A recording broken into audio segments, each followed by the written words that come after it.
অনেক পুরনো দীর্ঘদিনের নেতা। আমি ছোটবেলায় যখন ছাত্র পরিষদ করতাম তখন কুমারগঞ্জের ঘটনা মনে আছে আপনাদের? একজন শিক্ষক হত্যা হয়েছিল, পার্থপ্রতিম একটা ছাত্র মারা গিয়েছিল।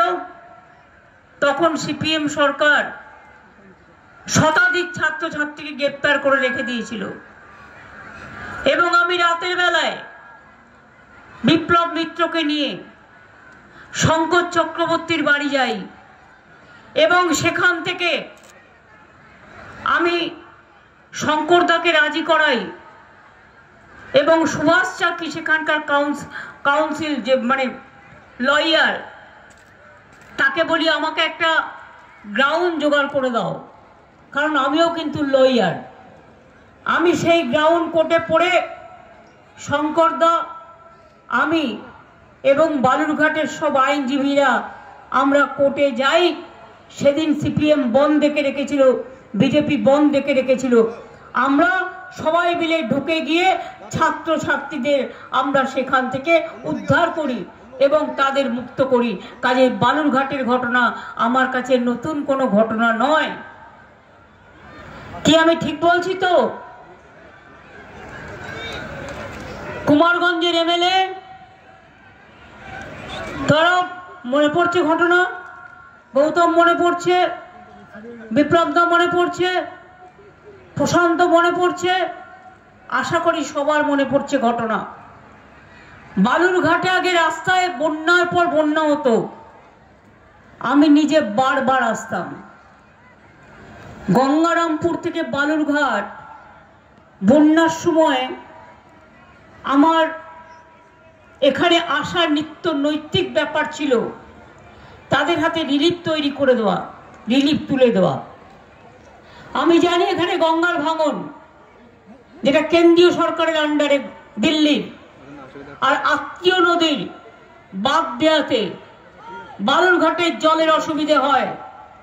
আপনারা যাকে ভোট দিয়েছিলেন এখানকার বিধায়ক সুকান্ত বাবু, তিনি একবারও বলেছেন কেন আত্মীয় নদীতে বাদ দেওয়া হলো? বালুরঘাটের মানুষ জল পায় না, গঙ্গারামপুরের মানুষ জল পায় না, কুশমন্ডির মানুষ জল পায় না। গঙ্গার ভাঙন নিয়ে একবারও বলেছেন? আমি আমার আদিবাসী বন্ধুর সাথে একমত। সারি সারনা ধর্ম নিয়ে আমি বারবার লিখেছি গভর্নমেন্টকে, যা কাগজ চেয়েছে সব দিয়েছি, কিন্তু এখনো পর্যন্ত ওরা করেনি। ওদের করতে হবে, মাথায় রাখবেন। আমাদের সরকার আসলে আমরা এটা করব। দিল্লিতে আমরা চাই বিজেপি চলে যাক, বিজেপি চলে যাক, বিজেপি চলে যাক। তৃণমূল কংগ্রেস যত বেশি সিট পাবে